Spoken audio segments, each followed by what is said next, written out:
Bonjour. Petite précision sur le plan santé 2022 dans sa partie concernant l'évolution du financement. Dans ce rapport, que je vous encourage à lire, le gouvernement nous montre une cible. Alors, c'est une façon qui est tirée du nouveau management public, où on se donne des cibles, des objectifs, et on essaye de les atteindre en se rapprochant petit à petit de la cible identifiée. On va voir quelle est cette cible et on va voir quel est le travail qu'il faut réaliser pour atteindre cette cible. Avant de parler de la cible, reprenons ici très rapidement les constats et objectifs. En fait, il y a deux constats essentiels qui ont été faits. C'est que le premier, la tarification de l'activité, provoque des effets pervers, inévitablement, et surtout, si elle représente une part trop élevée du financement de la santé.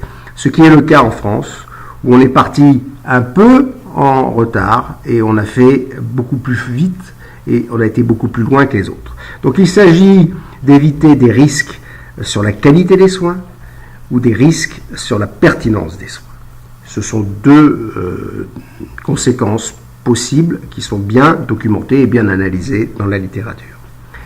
Le deuxième constat, c'est que le financement est trop cloisonné entre les secteurs. Chacun son mode de financement. Et ce cloisonnement, ce financement en silo, ne facilite pas la coordination des acteurs au moment où on suppose que une meilleure coordination peut améliorer la prise en charge. Et c'est un des facteurs d'une amélioration de la qualité des soins et des parcours de soins.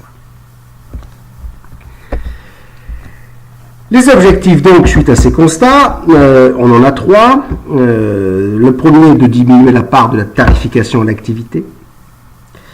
Pas facile. Le deuxième est de créer des forfaits pour des pathologies chroniques. C'est un des moyens de réaliser le premier objectif. Et le troisième, c'est de gérer des parcours multi-acteurs avec des financements identiques. Regardons maintenant la cible et ce que nous indique le gouvernement dans son rapport. Alors, on est en 2018, la cible 2022, ce qui fait en fait la fin du quinquennat. Premier objectif ici, vous voyez, vous avez un ensemble de secteurs. Le secteur dit médecine, chirurgie obstétrique, le secteur dit soins de suite et de réadaptation, le secteur de la médecine de ville, avec les médecins généralistes et les médecins spécialistes, et le secteur psychiatrique. Et à chaque fois, on peut avoir du public, du privé, dans l'ensemble de ces quatre secteurs. Le premier objectif, c'est de diminuer ici, vous voyez, la part de la T2A dans le financement global.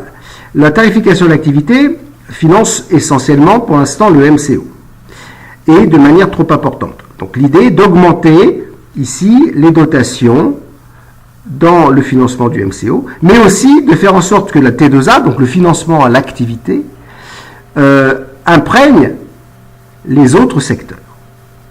Donc on voit ici que le financement à l'activité va être adopté par le secteur de soins de suite et de réadaptation et par le secteur psychiatrique.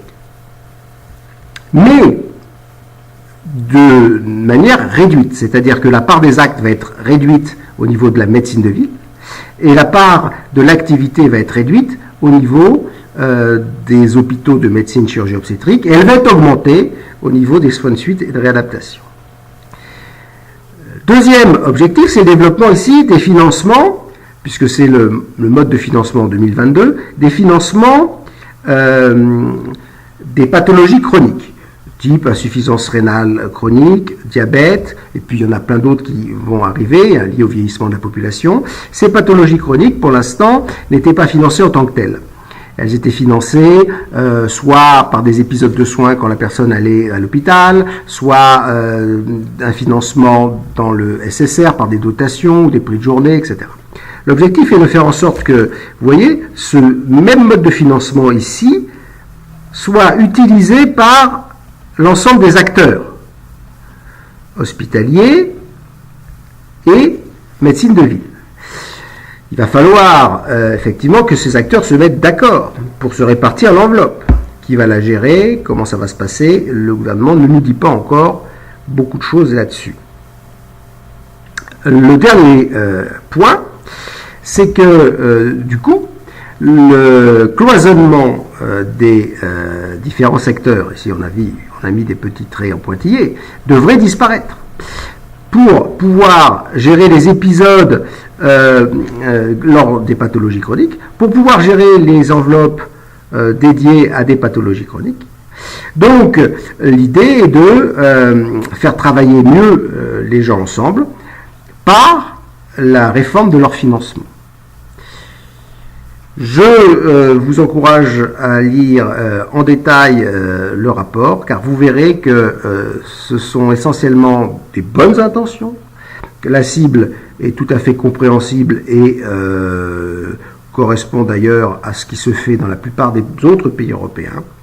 Par contre, comme toujours, l'enfer c'est dans le détail, c'est-à-dire dans les mesures concrètes qui vont être développées pour passer d'un mode de financement actuel à un mode de financement futur, mais un futur très proche. Je vous remercie.